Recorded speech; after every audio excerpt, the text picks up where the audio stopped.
बिस्मिल्लाहिर्रहमानिर्रहीम इय्याका नअबुदु व इय्याका नस्तईन।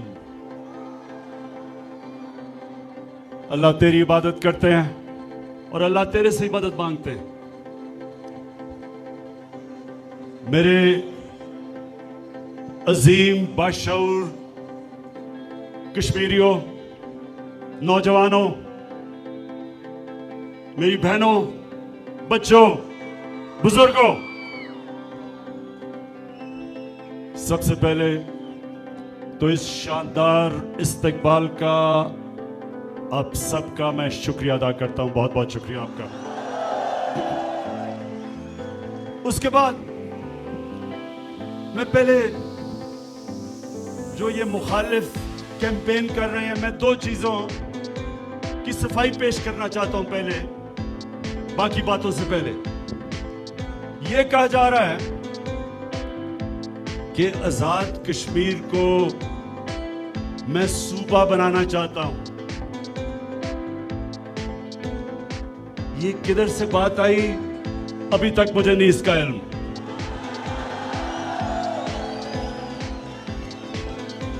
लेकिन जो मैं आपको अब वाज़ेह करना चाहता हूं कि 1948 में दो यूनाइटेड नेशंस की सिक्योरिटी काउंसिल्स की रेजोल्यूशन थी। उसके मुताबिक जो इंटरनेशनल कम्युनिटी, आलमी दुनिया, उन्होंने कश्मीर के लोगों को हक दिया था कि अपने मुस्तकबिल का फैसला करने का।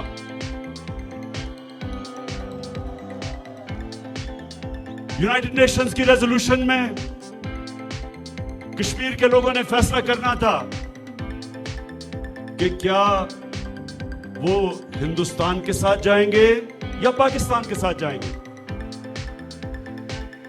मैं आज आपके सबके सामने ये वाज़ेह करना चाहता हूं, इंशाअल्लाह एक दिन आएगा,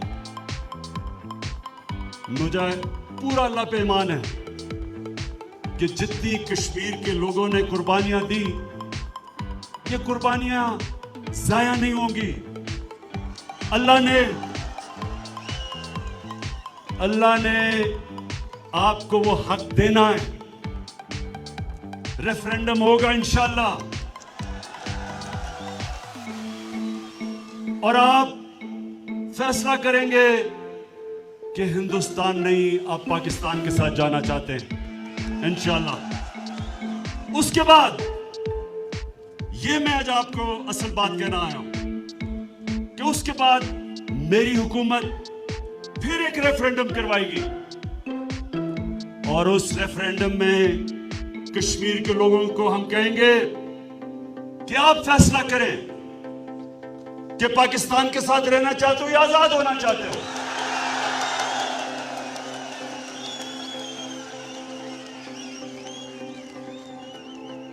मेरे कश्मीरियों, ये जदोजहद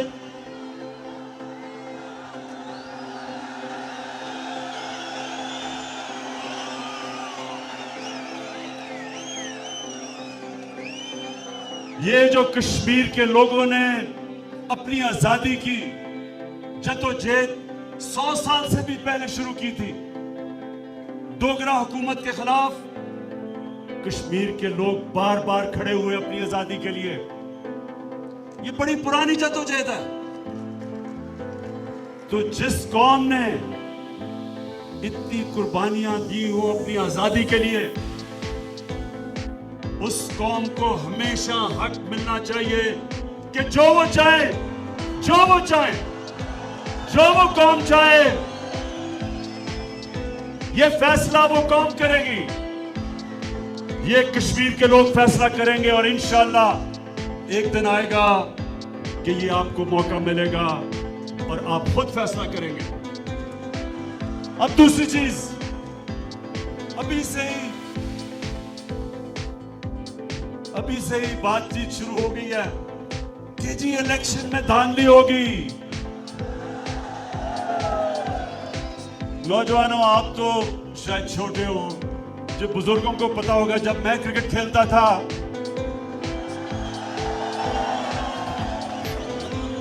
तो हमारे जब मैच खेले जाते थे तो अपने अंपायर होते थे।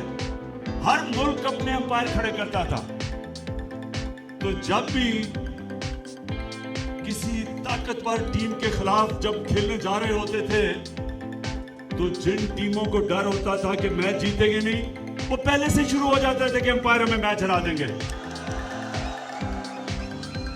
ये मुझे पूरा यकीन है कि कम से कम नून लीग, जिन्होंने आज तक कोई चीज ईमानदारी से की नहीं, वो अभी से शुरू हो गए हैं कि जी धांधली होगी। गवर्नमेंट आपकी, नून लीग की हुकूमत, अमला आपका, इलेक्शन कमीशन आपकी पसंद की, तो धांधली हम करेंगे। मैं एक आप सबको वाकया बताऊं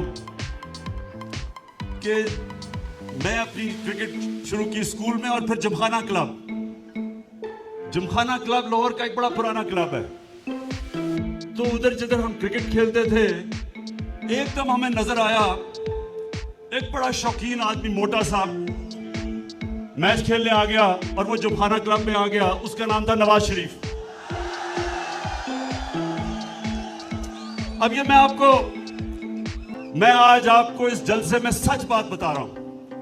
और ये जो उन दिनों में जिमखाना में मैच खेलते थे, वो सारे आपको मेरी तायद करेंगे। अब जनाब नवाज शरीफ मैच खेलने आ गया।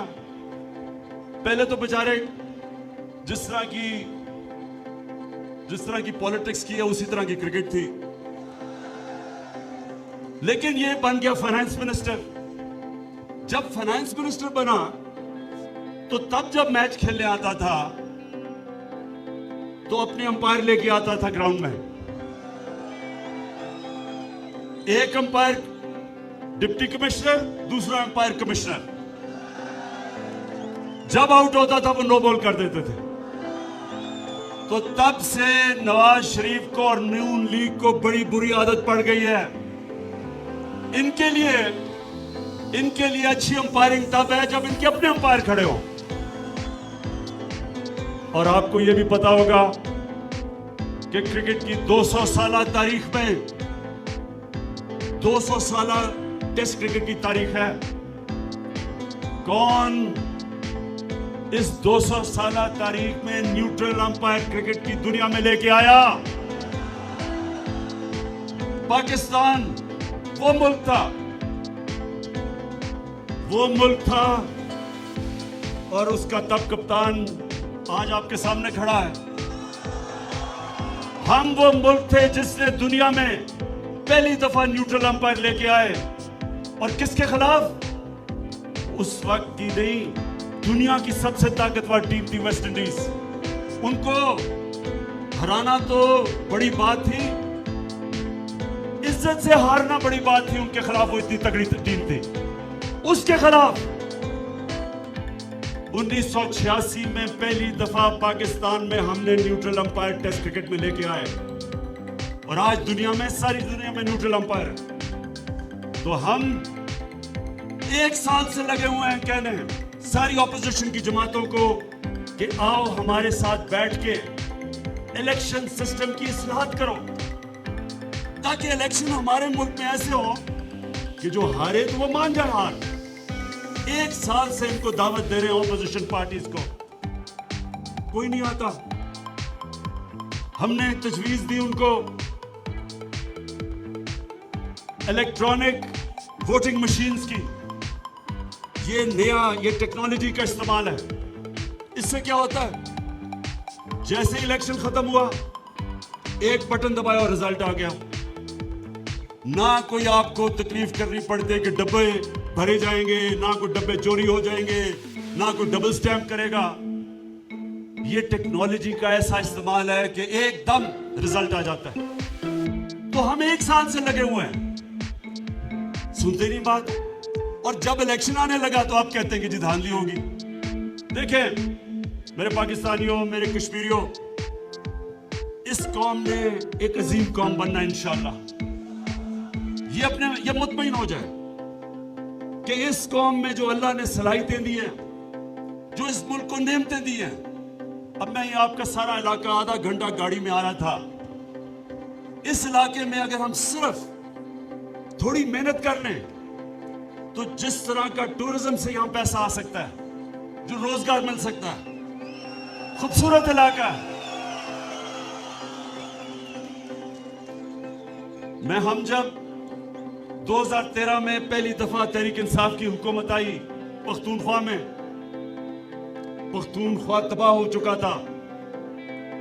जो वॉर ऑन टेरर थी, किसी और की जंग, अमेरिका की जंग में हमने शिरकत की, तबाही मच गई पाकिस्तान में। और सबसे ज्यादा जिस सूबे के अंदर तबाही आई वो पख्तूनख्वा था। हम जब आए 500 पुलिस वाले शहीद हो चुके थे, बम धमाके थे, रोजगार खत्म हो गया, फैक्ट्रियां बंद हो गई। तो 2013 और 2018 के बीच में जब तहरीक इंसाफ की हुकूमत थी तो UNDP की रिपोर्ट है, यूनाइटेड नेशंस डेवलपमेंट प्रोग्राम, उन्होंने अभी चंद महीने पहले अपनी रिपोर्ट शाया की है। जिस सूबे में, सारे पाकिस्तान में सबसे तेजी से गुर्बत कम हुई थी वो 2013 और 18 में पख्तूनख्वा सूबा था, जिधर सबसे तेजी से गुर्बत कम हुई थी। वो सूबा जिधर सबसे ज्यादा तबाही मची थी। और उन्होंने 3 चीजें कही।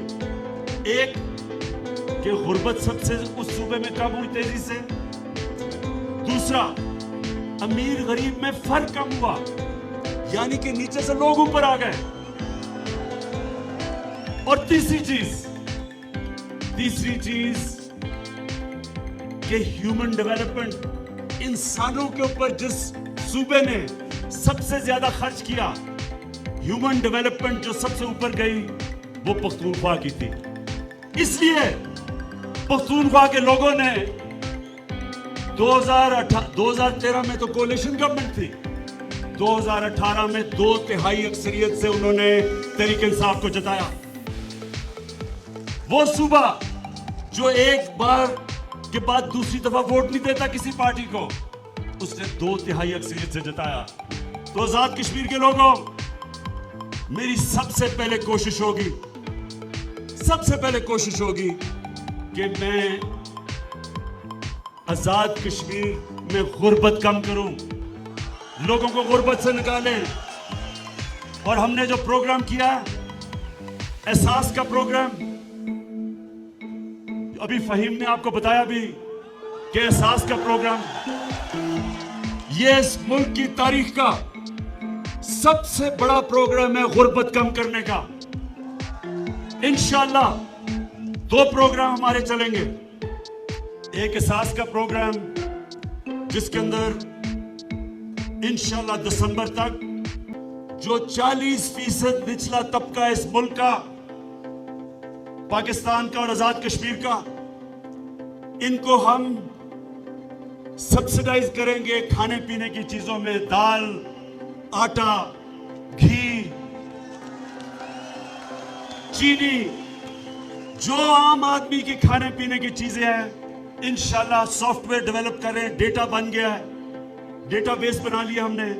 दिसंबर तक सॉफ्टवेयर बन जाएगा कि एक आम आदमी किसी भी अपना शनाख्ती कार्ड लेके जाएगा, किसी भी छोटी दुकान में, वो बता देंगे सबके, हर पाकिस्तान में दुकानें हैं, परचून की दुकानें, उधर अपना कार्ड देंगे, तब तक सॉफ्टवेयर डेवलप होगा, वो आपको खाने पीने की चीजें सस्ती मिलेंगी वहां जाके।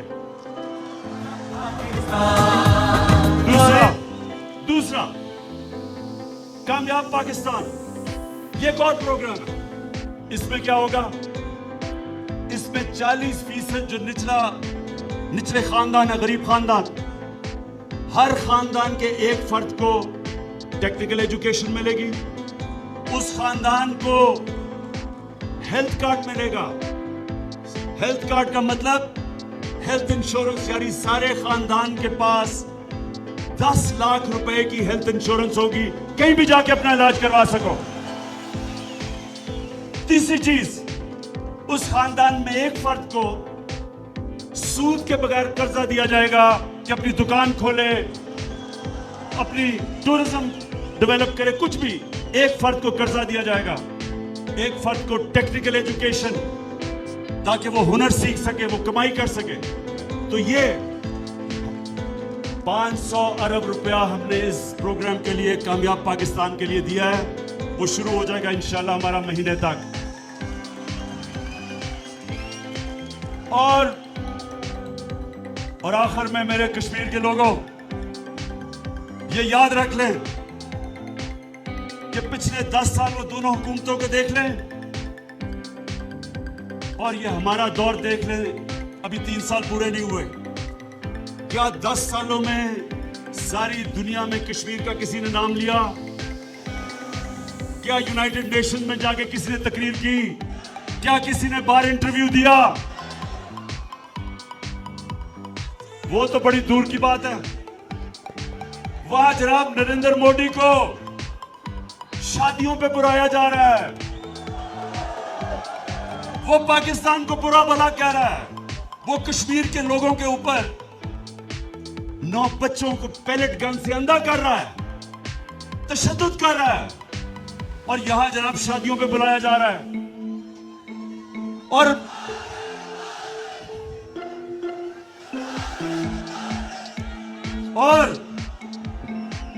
और सुने,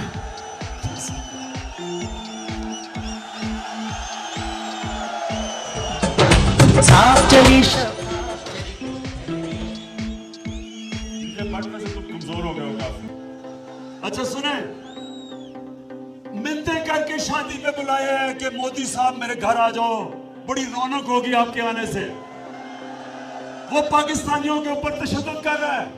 हर जगह दुनिया में जिधर वो जाता था कहता था पाकिस्तान एक दहशतगर्द मुल्क है, और ये मिलते कर रहा है कि हमारी जी शादी पे आ जाओ। उधर कश्मीरियों पे जुल्म कर रहा है। लेकिन जी यहाँ वो बरकत दत्त, बहुत बड़ी सहाफी है हिंदुस्तान की, वो अपनी किताब में लिखती है कि नेपाल में एक कॉन्फ्रेंस थी, तो जनाब नवाज शरीफ ने खुफिया मीटिंग की नरेंद्र मोदी से। लेकिन आगे सुने, आजकल तो बड़ी फौज की तारीफें हो रही है, मैं देख रहा हूं, लेकिन उस मीटिंग में वो क्या कहती है?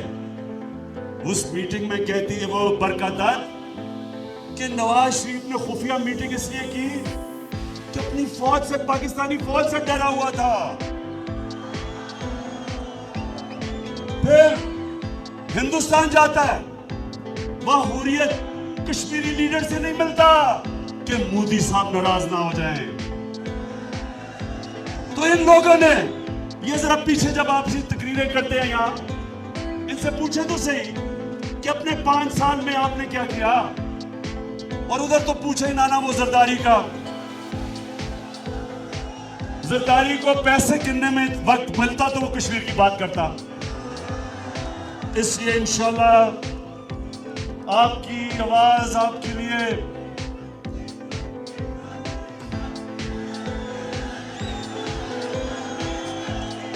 हाँ, कश्मीर कमेटी में सुना है एक कोई डीजल था कश्मीर कमेटी में। अच्छा छोड़े उनको, छोड़े उसको। तो मैं ये कह रहा हूं कि हर फोरम पे, अभी भी मैंने उठाया बाहर साथियों से, दुनिया के मुल्कों के सरबराहों से, हेड्स ऑफ स्टेट से, बरतानिया के, फ्रांस के, जर्मनी के, सबको मैंने टेलीफोन कर करके, मुलाकातें करके बताया कि कश्मीर पे कितना जुल्म हो रहा है। आगे भी करूंगा, यूनाइटेड नेशन पे बात करूंगा, मीडिया पे करूंगा और करता हूं।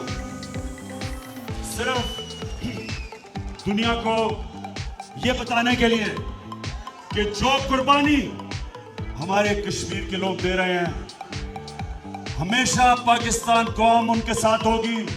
इंशाल्लाह मुसलमान दुनिया उनको भी साथ करेंगे।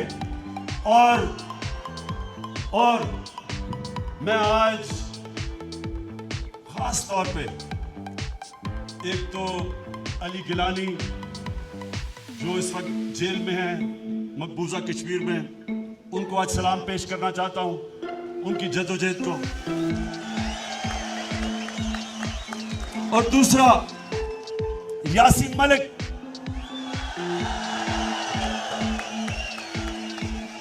आज से 16 साल पहले जब जलजला आया था, जब आजाद कश्मीर में जलजला आया था, तो मेरे साथ यासीन मलिक हम सारे इलाकों में गए। कश्मीर से वो पैसे लेके आया था और यासीन मलिक ने सारे लोगों के अंदर मुतासरीन में पैसे बांटे, वो मैं कभी नहीं भूल सकता। तो आज हम इस जलसे से यासीन मलिक आपको पैगाम दे रहे हैं, हौसला ना हारना।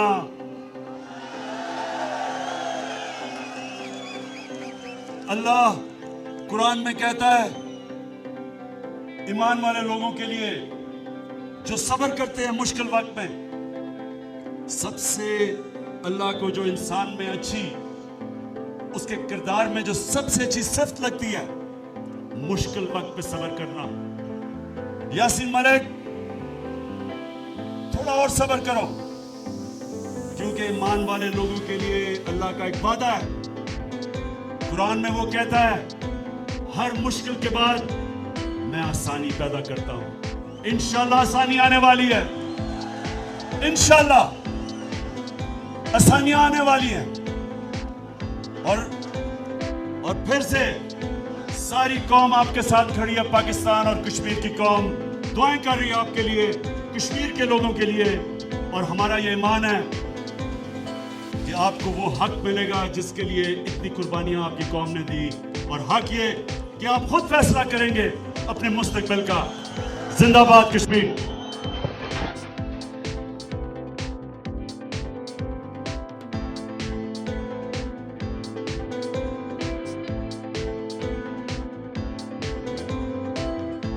हर प्लेटफॉर्म